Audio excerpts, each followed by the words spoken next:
Hello and welcome to FPL Mate, your best mate for fantasy Premier League content for the 2022-23 season. And today we're going to do another episode of the best team for you guys to go for to build between now and the end of the season, whether you're on a wildcard or just looking to build towards a nice team for the final run-in. Hopefully this video is going to help you out. You guys have been enjoying these videos when I post them each week, so I thought let's do another one. Anyway guys, if you do enjoy this one, please do like, please do subscribe if you're new around here. We're going to do one team for free hitters, one team for non-free hitters in Gameweek 32. Let's get on with it. Right, first of all, a quick look at the calendar, and like I say, there's going to be two kind of strategies depending on whether you are free hitting in 32 or you are not free hitting in Game Week 32. But the big thing is, really, we want Brighton players between 33 and 38. We really desperately do want that to happen because they've got 3 double game weeks you can see on screen right now. Aside from that, we have got Man City and Man United who double in both 34 and 37, but they unfortunately also blank in 32. So whatever we bring in now, we are going to want to make sure we have those players in from sort of Game Week 34 onwards as well. Brighton we want from 33 because they play against Nottingham Forest. So that's going to be difficult depending on whether you have a free hit or not. If you have a free hit, you're able to get all of these players in now. Triple Brighton, triple Man United, triple City, and just free hit them out for Game Week 32. If you don't have that free hit, you are going to have to be a little bit more crafty, I suppose, which is absolutely fine because there are a couple of teams that could be really good for those of you guys without a free hit. So Liverpool, for example, they play Nottingham Forest in 32 in that difficult, tricky blank game week, and then they have a nice double in 34. We've got the likes of West Ham, similar situation, nice fixture in 32 and a double in 34. And a little shout out for the Crystal Palace as well, who have pretty much consistent great fixtures between now and the end of the season. The only difficult fixture Palace have really is Spurs away in 35. Aside from that, they are pretty much great fixtures all along. They've been doing well under Hodgson as well, so maybe worth a little shout for some Crystal Palace players if you do need to have a little bit of cover for 32 as well. But we need to build 2 teams. Let me show you. So we have got a team valued at 99.7 million, so it's pretty cheap. I've tried to keep it a little bit cheap for you guys, and then we're going to suggest some alternatives if you have a little bit more money, what you can kind of spend that money on for some upgrades in this team. We'll get to that eventually, but first of all, let's go through this initial team that is worth this cheap amount. We can make upgrades after. So first of all, Jason Steele in goal against Chelsea. A lot of people probably a little bit pissed off by this fixture for Brighton. I am not personally, so I actually think this is okay. Chelsea do not score a lot of goals at all, and Brighton statistically one of the best defenses in the league recently, and they've done that pretty consistently. And what I like about Jason Steele as a goalkeeper is that it gives you a goalkeeper who has 3 double game weeks. It covers you for all of the remaining double game weeks this season. You have that cover already in Jason Steele. So slight risk that he might be rotated, I guess, for Sanchez at some point or another. But right now he does seem to be nailed on. And like I say, 3 double game weeks, some good fixtures around that. We've got Nottingham Forest in 33, for example, and you're going to be able to cover 32 with a free hit. So no problem going for Brighton players there. And overall, I just think he should score really well between now and the end of the season. Next up, we have got Trippier in defence. A pretty straightforward pick for everyone to go for. No one's really going to debate this one. Really nice fixtures coming up against Everton and Southampton with his creativity, and Newcastle putting up some good defensive numbers. And we do have that double later on in the season where Trippier could maybe even be a captaincy option. You never know. Nathan Ake up next. So out of the Manchester City defenders, Ake does seem to be the most nailed on, and I feel like it's a pretty simple decision to go for some kind of Man City defensive cover. They are the best defense in the league if you look at the underlying numbers by quite some distance actually. So they've been doing really well defensively. Really, and we're expecting clean sheets, particularly in some of those easier games. And what we have from sort of game week 34 onwards, double game week, 2 really easy fixtures, and then another double game week. So we are going to hopefully get some clean sheets out of our Man City guys. So maybe Ake is the player to go for. Nice cover for a clean sheet against Leicester as well there. One alternative, however, though, if you're not convinced by Ake, you're not convinced by Steele, there is a way of switching it around and actually going for Ederson in goal and Purvis Estupiñán in defence there. And that may be a little bit safer. You've got slightly more nailed on players potentially there. You've got a bit more attacking upside with Purvis Estupiñán, and you have them both covered really nicely. So if you do have the money, because it is a little bit more expensive to do it this way, quite a lot more expensive actually, it costs over $1 million more to do this, I think. But you could go for Ederson and Estupiñán instead of Steele and Ake, but I thought we'd start off with a cheap team and then make suggestions for those of you guys who do have a little bit of money on the bank. I'm going to finish off the defence with Konate. So Konate is obviously playing for a Liverpool team with really nice fixtures, and then getting a double in 34, so that's nice. He's the cheapest Liverpool defender by quite some distance, so that is definitely an option to go for a cheaper Liverpool defender if you don't want to invest too much in them. So that's definitely something you could do. If you're a little bit worried about Konate being yellow flagged, he has trained today and he doesn't play until Sunday evening, so I think it's got a good chance of him starting. But really, we are getting Konate in for the slightly longer term anyway. We're looking for that double game week coming up to play him in that situation. Into midfield, we've got Bruno Fernandes at the moment for this present team. Again, we might suggest some alternatives to Bruno Fernandes, but I do think he is a really good pick for this game. We've got Nottingham Forest, which is a really nice fixture, a team that concedes a lot of penalties. Fernandes scores a lot of penalties as well. With Casemiro back, we should see Fernandes freed up a little bit to get more forward and do some more attacking nonsenses. Of course, if Eriksen comes back in as well, Fernandes is going to be moving even further forward and could be really, really creative, taking shots on, taking set pieces. Everything is going to start to look really, really nice for Fernandes in a really nice fixture. And of course, like I say, we've got 2 double game weeks coming up for Manchester United, so they are a team that you do want to be invested in at some point or another. You know, we could just go for Fernandes now if you have a free hit, because you can cover 32 anyway, so it doesn't matter too much. So yeah, it's definitely something that you could go for. Next up, Jack Grealish, the flavour of the game week. Loads of people talking about Grealish this week. Nice fixture against Leicester. Really, really good form at the moment, which is something we are very much enjoying. So yeah, again, another player who you can cover in 32 with a free hit, but have him nice and early for this Leicester game, and then ready for those double game weeks in the future. If we're looking to double up on the Man City attack right now, it seems like Grealish is probably the guy you want to go for outside of Erling Haaland. Grealish is probably the best other attacker. Like, his numbers are actually really good. He just seems like the second best Man City attacker, and Man City are scoring so many goals at the moment, aren't they? So it might be worth going in on some of some more Man City attack. I feel like that could be a real nice differential as well for you guys to go for. And to finish off the midfield, we have first of all got Kaoru Mitoma. So yeah, he is going to be an interesting pick that I know a lot of people are going to be put off by, I think, because of this Chelsea fixture. But once again, I don't think this Chelsea game is going to be as hard as a lot of people are making it out to be. And one reason for that is that we are expecting heavy rotation. So Lampard has come out and said that he is going to give opportunities to some Chelsea players who haven't played recently, because I think there is going to be a big focus on Champions League for Chelsea, that Real Madrid reverse fixture. So yeah, we're going to see a lot of rested players for Chelsea, and it's against well, first of all, it's a Chelsea team that aren't actually, amazing anyway. They have been a trickier defence, but under Lampard, we're expecting them to be slightly more attacking. But they're against Brighton, and Brighton are an absolutely fantastic team at the moment. They're doing so well. So it looks bad on the face of it, but actually, in real life, when football is played on grass, I feel like Brighton here could actually do a real number over on Chelsea. And you know that Kaoru Mitoma is going to be involved in that. So that's why I put him in this team. And I've got no problem with playing these Brighton players against Chelsea. I think this is going to be an underrated, an underappreciated kind of way of attacking this game week. So much so that we're going to double up with Solly March. And you guys know that I would include Solly March in this team. I include him in every team. I'm actually wearing a Solly March shirt right now. And he's going to be using this shirt and an away fixture against Chelsea this weekend. A shirt just like this, not this exact one, a replica of it, or maybe this shirt is the replica. I think it's probably that way around. But regardless, Solly March, incredible underlying numbers. This double Brighton defence you've got in here nice and early for that amazing run of fixtures where we have Nottingham Forest, and then 3 double game weeks within the space of 4 game weeks after the Forest game, which is just incredible. And these guys are going to be so high scoring consistently. You absolutely must have them, and there's no reason why you can't just go for them now, because I don't actually mind this Chelsea team, Chelsea game, particularly if you've got that free hit for game week 32. No problem with keeping and playing those Brighton players. I actually quite like it. Moving up from Erling Haaland, we don't need to talk about this one too much. He's back, he's scoring goals, and he's going to be an amazing captain option for you guys as well. So yeah, Erling Haaland straight up front in our teams. We've got Harry Kane, another player who, maybe this one does need a little bit of, talking about, but Harry Kane has been so good recently. I know a lot of people are debating Kane versus Salah. It's going to be up to you, really, but if you're free hitting in 32 anyway, where Kane does have that slightly more tricky fixture against Newcastle and Salah, you're going to want to bring him in for 32 on a free hit. and maybe captain him in that situation. But if you have a free hit in 32 anyway, you can cover Salah for that fixture, you can captain Salah for that fixture anyway, then I feel like for the remainder of the season, Kane probably outscores Salah, so it's worth investing in Kane, I think. A little bit cheaper as well.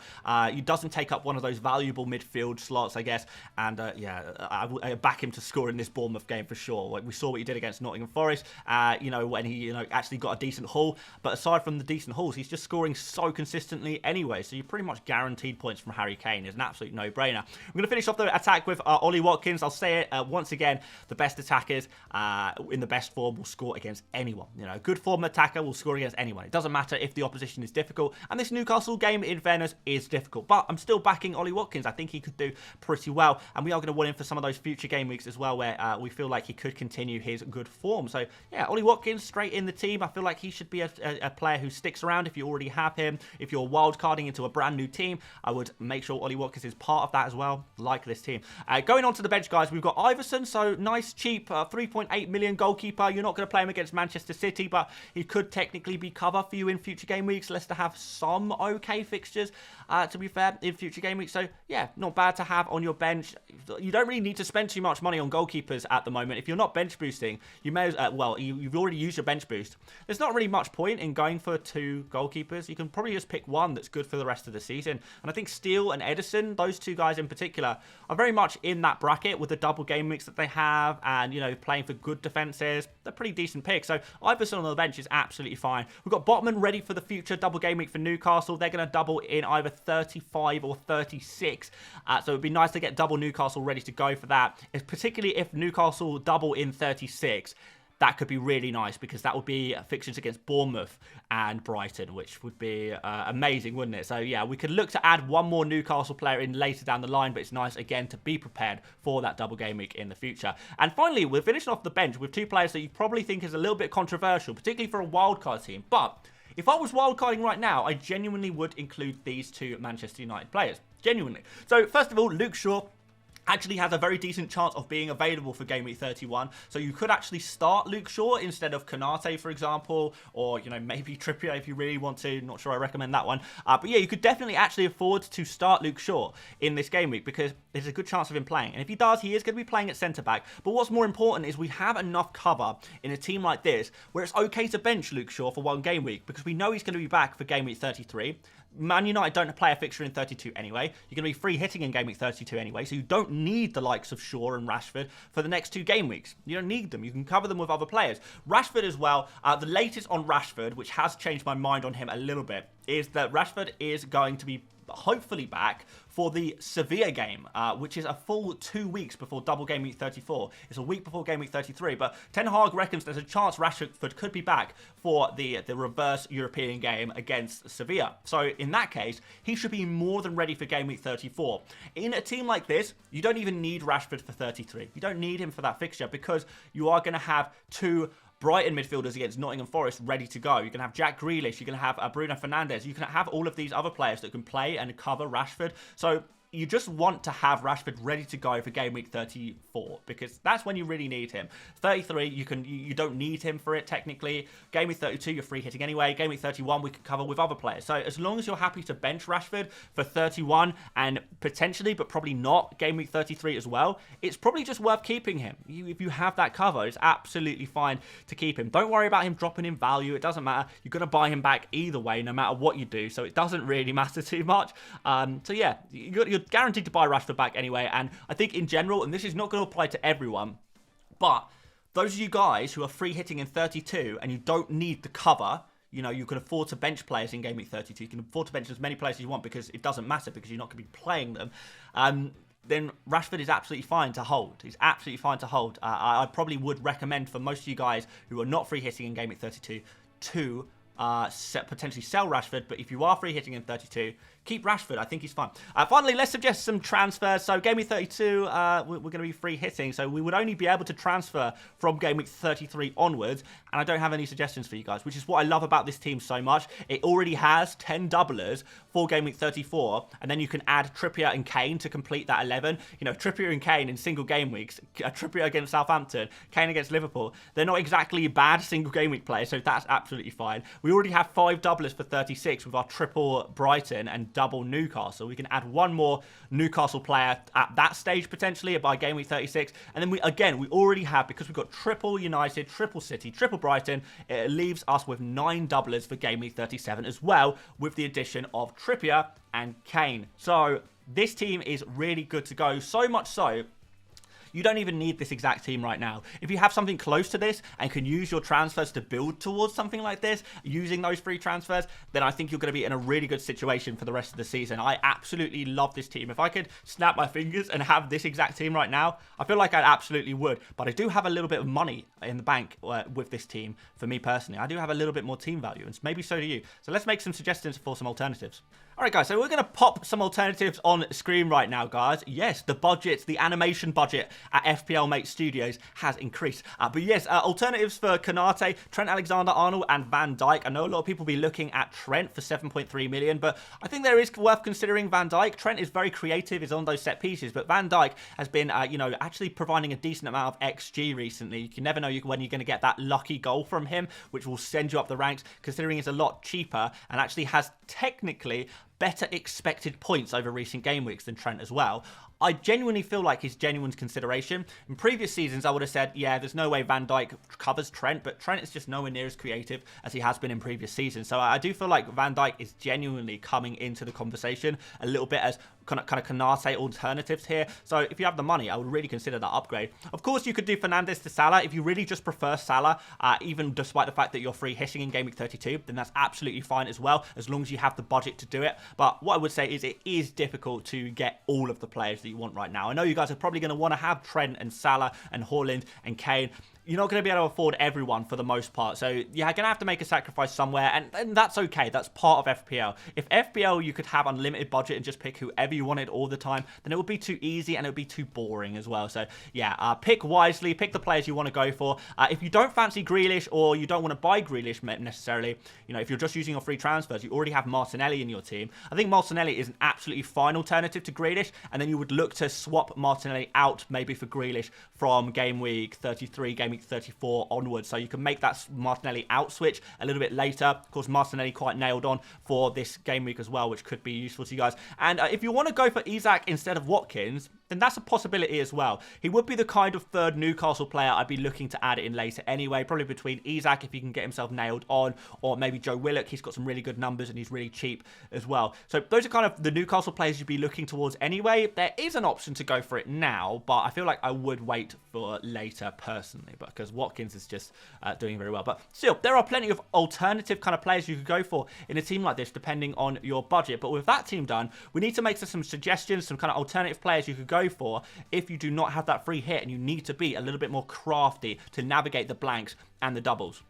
Okay, guys, so there's just 3 changes on the field here. So we've got a Mark Gahey who comes in. Like I said, Crystal Palace are your friends. You could maybe go for Tyreek Mitchell here as well if you prefer him for whatever reason. But really nice fixtures consistently. So he comes in and replaces Ake. And you could maybe look to bring in Ake back at a later stage. You don't need him immediately necessarily. Maybe you could bring him in a little bit later. We have got Salah instead of Bruno Fernandes. So because if you don't have a free hit, then you're not going to have the option to just magically get Salah and captain him in that Nottingham Forest game in game week 32, which is going to be quite important. I think he's going to be by far the most popular captain in 32 for good reason as well. So it's probably wise to go for Salah instead of Fernandes and have that cover for game week 32 anyway, and lose one of your game week 32 blankers. And it's not like Leeds away is a terrible fixture for Salah or anything like that. It's not too bad, is it? And I would be going for Martinelli here as well instead of your second Brighton midfielder, your third Brighton player, because we have to sacrifice some of the players who blank in 32. Yes, we are going to have to bring them back in later, but Martinelli for the next 2 fixtures, then we'll probably look to remove Martinelli after that. it would be really, really nice. You are going to have to use your transfers, though, quite heavily if you do not have a free hit for 32. But that's absolutely fine. That's part of FPL. That's what transfers are for. On the bench, a few changes as well. So we've got Andreas in here, just to give you, again, a little bit of cover for 32. For Fulham, they play against Leeds, which is a fairly decent fixture, you would say. We've got Kurt Zuma there as well for West Ham. He's quite nice. Again, but you wouldn't play him in this game week, but you have him as cover in game week 32. And then you also have that option to, have him and play him for the double game week that West Ham have in 34. So that works pretty well. So really, with this team, we are looking at getting more Liverpool players in, more West Ham players in, a little bit of Crystal Palace in there. Fulham does help you out a little bit because you can go for a cheaper Andreas on the bench, which frees up a little bit of budget to allow you to make the big upgrades to Salah, for example. So yeah, it works pretty well. On suggested transfers, no transfers in 32. And then from 33, we would be prioritising that third Brighton player because they play against Nottingham Forest. So that would be the big priority move. So Martinelli to March in 32 while Martinelli plays City away. That's a really nice transfer to make. And then in game week 34, we do need to get Rashford into this team because Rashford will be fully fit and ready to go by double game week 34. So we really do need that Rashford back in the team. So you'll be looking at doing maybe Andreas and Watkins, something like that, to Rashford and Isak. That could potentially work, or maybe sacrificing another player depending on your budget. Again, this would leave you with 11 playing players for game week 32. Iverson would come in goal, for example. Andreas Botman and Zuma would all come into your first 11. And in game week 34, provided you made these exact transfers, it would give you 9 doublers for game week 34, which is very decent considering you didn't have a free hit for game week 32. It would actually work out really, really well for you. And the 2 non-doublers, again, would be Trippier and Kane. So they're really good single game week players for game week 34 as well. So yeah, in general, even if you don't have a free hit, you can work out something really, really nice with a team, something like this. A few suggested transfers. So once again, Konate, you could potentially upgrade him to one of the other Liverpool guys. Grealish, you could maybe switch him to Elise if you want another attacker, I guess, for game week 32, and you want to maybe save a little bit of money. You could go for March instead of Grealish. I have no problem, particularly if you already have March and you don't think you can afford to make that Grealish move, or you want to save a bit of money, or you want to save your transfers for other moves. I think it's fine to go without Grealish, particularly if you don't have a free hit. You can just go for a different player, and Solly March is fine against Chelsea, and of course, you can make that Isak instead of Watkins move as well if you kind of feel like it. And that would be your team if you don't have a game week for 32 free hit. And it works really well, and it will really allow you to navigate this situation. If you build something like this, something that's similar to this, look to build something like this, it would work out really, really nicely for you. Even if you need a hit like later down the line to get the players for game week 34, the double game week players, that's absolutely fine. As long as you're kind of working off a template kind of like this, I think you're absolutely in a really, really good position. Something similar to this. That's going to be the end of the video today, guys. If you did enjoy this one, please do leave a like, do subscribe if you're new around here, and let me know if you want more of these videos, because I never really used to do these videos, but the last couple of weeks, I've made videos similar to this, and you guys seem to enjoy them, so I thought, okay, let's try it again. Let's see if you guys want more. Of course, guys, we've got loads more FPL Mate Game Week 31 content if you want to check it out. If you look at my team selection video yesterday, we did 100 experts, buy, sell, keep, avoid, the tier list video, and we did a 40-minute stream yesterday as well, where we answered a lot of key questions in that as well. So go binge some FPL Mate content if you want to, or don't if you don't want to. But aside from that, guys, I will see you tomorrow morning for a Game Week 31 deadline stream. But until then, I'll see you later, mates. Bye-bye.